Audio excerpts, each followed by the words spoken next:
What's up, fellow Titan Quest fans?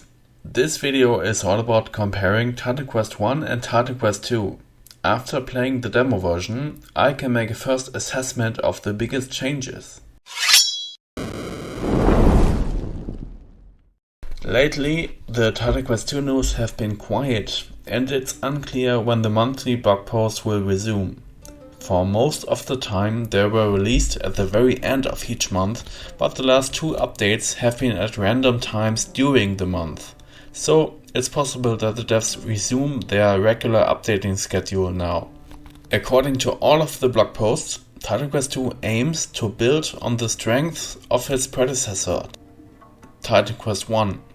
We are talking about a unique world with the ancient Greek setting, battling mythological beasts and leveling up your character in typical ARPG fashion.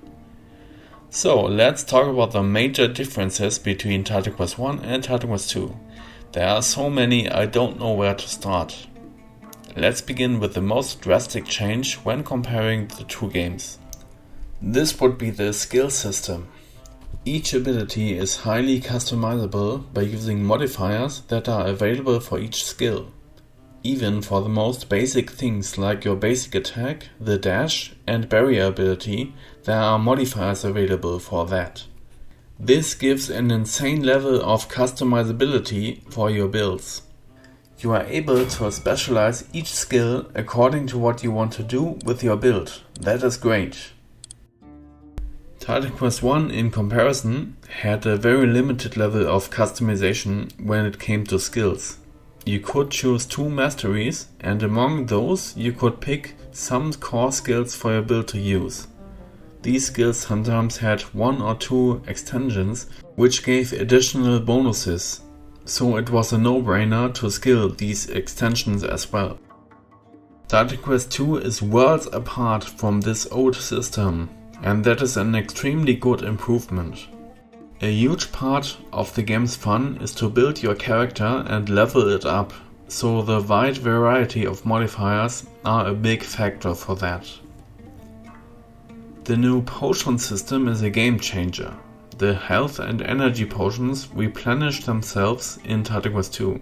In Titan Quest 1, you had to pick up potions or even buy them if your build didn't have good life leech and or mana regeneration. This was a bit tedious to go back to town and buy a ton of potions from a vendor when you ran out. With the new game, that concept has changed drastically. And for the better, I might add. For Titan Quest 2, you have 2 charges on your health potions, so you can drink from it 2 times before it's empty. It replenishes itself during fighting, in other words, when you attack by basic attacks or with magic spells. Energy potions replenish over time, and you can even increase the regeneration rate by using passive skills of Earth or Storm Mastery, and also use item bonuses for energy regeneration. With this, the whole concept of fighting monsters, which is a huge part of an ARPG, changes a lot. Making builds has become a lot more accessible. Looking back at Titan Quest 1, in order to make a successful melee build, you needed some form of life leech to stay alive without having to chug health potions constantly. This added a bit of unnecessary difficulty to making builds. Same goes for energy regeneration. A build that has not a lot of intelligence gear has trouble in that regard. Even melee builds that use 1 core skill and 1 or 2 support skills run out of energy immediately unless you have some very specific gear that grants you a high value of energy regeneration. With the new game, that's all about to change. Everyone has health and energy ready all the time. If not, pull out of the fight and wait for a few seconds. I even discovered a trick to use your health potions more effectively. When a bigger fight begins, for example with a mob of monsters, you can chug a health potion preemptively at the beginning of the fight. You inevitably take damage, so you instantly regenerate that and also replenish your potions with attacks. The potions also have affixes like other items. giving even more opportunities to fine-tune your build for the needed effects. Another huge change when comparing Titan Quest 1 and Titan Quest 2 is the attribute system. I went over this a lot of times in my previous videos, so I'll make this short. Instead of the attributes in Titan Quest 1, strength, dexterity and intelligence, we get a whole different system in Titan Quest 2. There are 3 offensive attributes, might, knowledge and agility, also called primary attributes. 1 defensive attribute, vigor. Then there are 3 secondary attributes, resolve, cunning, fitness.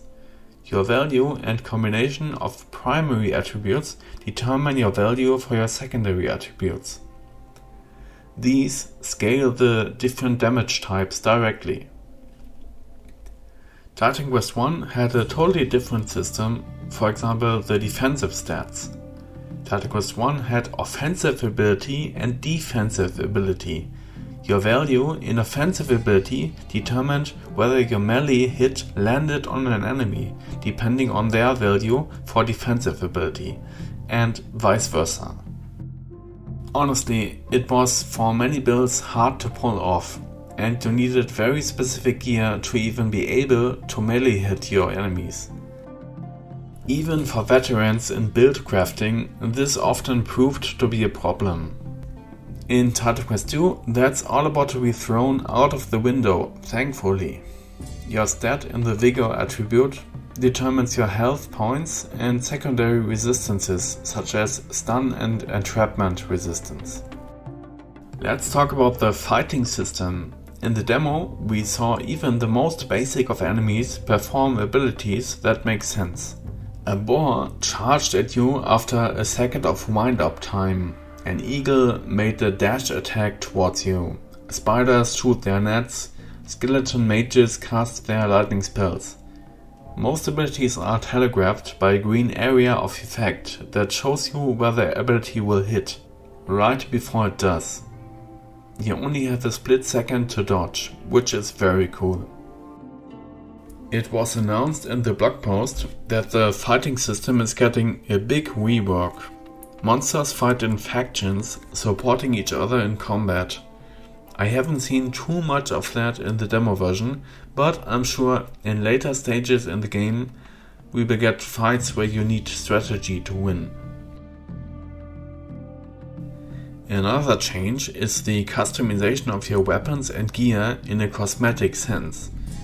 If you have a trusty high-level item which is non-legendary, you can customize the different parts of that item to make it look cool.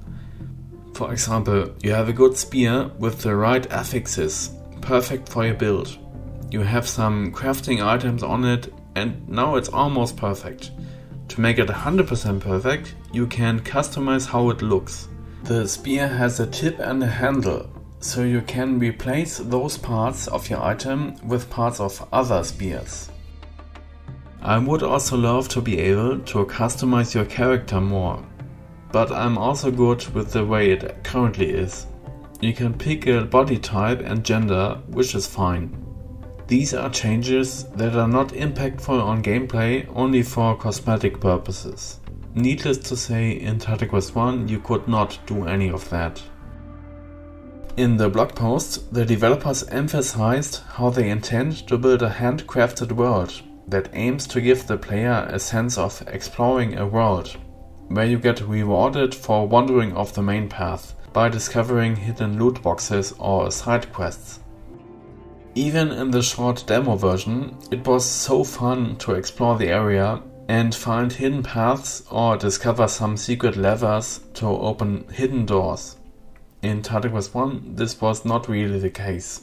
Only some later DLCs like Eternal Embers had a world building that gave an impression of an open world a bit more, with big areas to explore.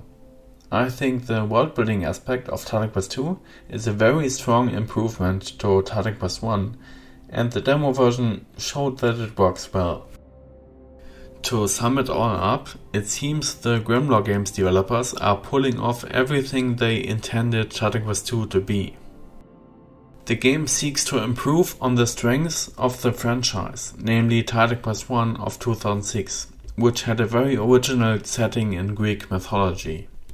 Titan Quest 2 will be fun for both TQ1 veterans as well as newcomers. It seems the world building and balancing aspects of the development take some more time, so all we can do is let the developers cook and hope for a timely early access release. It shouldn't be too far away at this point, considering that the demo version is the prologue and this was said to be half of the initial early access. Now it's your turn. Do you think Titan Quest 2 will be a worthy successor of Titan Quest 1? Thanks for watching, like, comment and subscribe, and I'll see you in the next one.